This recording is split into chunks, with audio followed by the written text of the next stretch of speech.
Yo, c'est un très grand jour pour tous les fans de Fairy Tail et aujourd'hui je suis trop content d'être là. La quête de 100 ans est enfin sortie. Oui, l'anime, depuis qu'on attend la parution du manga papier, donc de la quête de 100 ans, date de maintenant plusieurs années vu que c'est sorti en 2018. Et au final, il aura fallu attendre jusqu'à 2024 pour avoir les 3 premiers épisodes.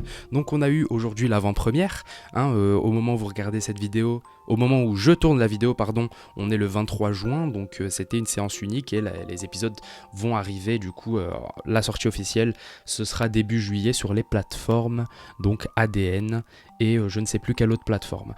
Pour ceux qui ont eu comme moi la chance d'aller voir cette avant-première, restez sur cette vidéo et donc on va en parler. Pour ceux qui n'ont pas encore vu les épisodes, quittez cette vidéo et puis revenez quand vous les aurez regardés. Donc ce qui est cool aussi, ce que je voulais vous montrer, c'est qu'on a pu avoir du coup le chapitre de l'avant-première, voilà, au cinéma le 22 et 23 juin. Fairy Tail, la quête de 100 ans, Fairy Tail est de retour pour notre plus grand bonheur. Donc on va en parler, ça m'a fait trop plaisir de... D'ailleurs si vous êtes, c'est ma première vidéo au passage, si jamais vous êtes fan de Fairy Tail, abonnez-vous parce que moi aussi je suis un énorme fan. D'ailleurs regardez mon t-shirt, bon ça par contre c'est pas le cinéma qui me l'a offert, faut pas déconner non plus. Et, ce que j'ai, c'est un petit dessin qui m'a été fait par une vieille connaissance. Donc du coup, je remercie, c'est mon personnage préféré, c'est Erza, qui est juste magnifique. Voilà, tout simplement. Donc avant que les épisodes commencent aussi, on a eu la chance d'avoir un flashback avec les 328 premiers épisodes, donc tout le début de l'aventure de Fairy Tail, tout ce qu'on a connu, ce avec quoi on a grandi, donc avec tous les arcs, que ça soit la Tour du Paradis, l'île de Tenro, Edolas, Albarès, les grands jeux magiques, je les cite pas dans l'ordre, je sais, mais vous m'avez compris. Fairy Tail 0, qui est un de mes arcs préférés d'ailleurs, avec Mavis, avec la création de Fairy Tail, juste avant que les épisodes commencent, donc moi j'avoue que ça m'a un petit peu ému quand même de voir tout ça.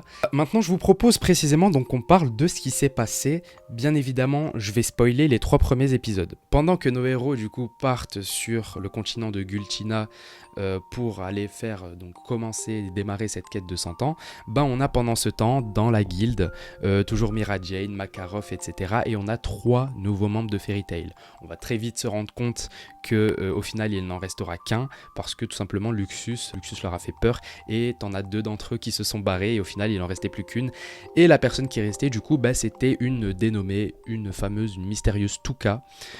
Tuka qui du coup était la seule qui n'avait pas eu peur de Luxus et qui avait décidé de rester. Et la raison pour laquelle elle est venue à Fairy Tail, c'est tout simplement parce qu'elle a le souvenir d'avoir été sauvée par Natsu et donc elle est un petit peu love de lui. Pendant ce temps-là, nos amis arrivent du coup sur le continent de Gultina, ils rencontrent le maître de la première guilde de tous les temps, Magia Dragon, le dénommé Eleftheria. Eleftheria du coup qui est l'organisateur de la quête de 100 ans, qui leur explique bien que la mission consistera du coup à combattre 5 dragons divins et à les arrêter, et que bien évidemment en 100 ans, personne n'a réussi à la faire. Donc, on a eu Gildart, qui a tenté et qui a échoué, et qui a même perdu un bras et une jambe. On a eu d'autres personnes qui ont essayé, mais voilà, personne n'a jamais réussi. Et du coup, les mages de Fairy Tail sont un petit peu le dernier espoir. Quant à la récompense de cette quête, c'est tout simplement la promesse pour Eleftheria de réaliser le vœu que les membres souhaitent. Donc il pourra réaliser ce qu'ils veulent. Donc, ils partent pour leur première mission, c'est-à-dire combattre et arrêter le dragon Sujin Merkphobia, qui est du coup le dragon divin de l'eau, qui habite dans un village où la particularité en fait de celui-ci, c'est que la majorité des humains sont en réalité des poissons et que la nuit, il y a l'eau qui monte et ça devient un village aquatique, un peu comme dans Bob l'éponge. Ensuite, on a l'apparition du personnage de la charismatique Kiria qui du coup est notre première introduction à la guilde de Diabolos et à la 5e génération de chasseurs de dragons. Et en fait, pour vous expliquer ça tout simplement, la première génération de chasseurs de dragons, c'est ceux qui ont été élevés par un dragon, un peu à l'instar de Natsu, Gajil. La 2e génération de chasseurs de dragons, c'est tous ceux qui ont mangé une lacrima de dragon, comme Luxus par exemple. On a la 3e génération ensuite qui a à la fois mangé une lacryma mais qui s'est également fait élever par un dragon. La quatrième, alors celle-là elle est un petit peu floue, c'est des mages qui ont été désignés en tant que chasseurs de dragons. Bref, la quatrième génération elle est un petit peu floue. Et du coup tu as la cinquième génération de chasseurs de dragons qui est tout simplement les Dragon Eaters. C'est ceux qui tirent, qui puisent leur énergie en mangeant les dragons. Et donc Kiria en fait partie. Son objectif c'est de tuer et de manger Sujin, donc le dragon divin de l'eau, pour récupérer sa force. Et donc on va voir dans un premier temps que Kiria, 1, elle est super forte, mais 2, elle a un objectif qui est en contradiction avec les membres de Fairy Tail, parce qu'elle veut également combattre Sujin. Mais il faut bien que ce soit Fairy Tail qui batte Mercphobia et pas Kiria. Pendant ce temps-là, à la guilde, t'as quelques membres de Fairy Tail qui commencent à trouver Touka un petit peu louche, et du coup Gajil et Panther Lily décident d'enquêter sur Touka pour voir qui elle est vraiment, est-ce qu'elle est vraiment qui elle prétend être. Au final, on se rend compte que Sujin n'est pas un dragon qui est méchant, il n'est pas malveillant, c'est juste quelqu'un de bien, mais la quête de 100 ans veut qu'il se fasse abattre. Là où le troisième épisode finit, c'est avec les membres de la guilde qui sont mal en point parce que les membres de Diabolos sont revenus. Donc on a eu Kiria, on a eu Skullion et on a eu Madmol. Les 3 membres de Diabolos qui sont revenus et qui ont causé du tort et qui ont mis à mal les membres de la guilde.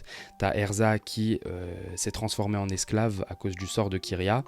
T'as Natsu et Grey du coup qui sont également mal en point. On va voir du coup qu'est-ce qu'il en est et comment est-ce qu'ils vont réussir à se défaire de l'emprise de Diabolos. Voilà, donc le but c'était surtout de partager mon ressenti, de partager ce que j'en ai pensé et de faire une réaction à chaud. Ça m'a fait juste trop plaisir de voir à quel point c'était bien adapté, à quel point c'était fidèle au manga. Petite déception quand même, et là j'ai envie de dire vous êtes vraiment des bâtards, les personnes qui sont occupées de la production. C'est qu'ils ont coupé les openings et les endings. Ça veut dire qu'on sera obligé d'attendre la sortie officielle pour découvrir le véritable opening et le véritable ending. Et ça me fait un peu chier de devoir encore attendre parce que Fairy Tail et les openings, c'est quand même une partie importante.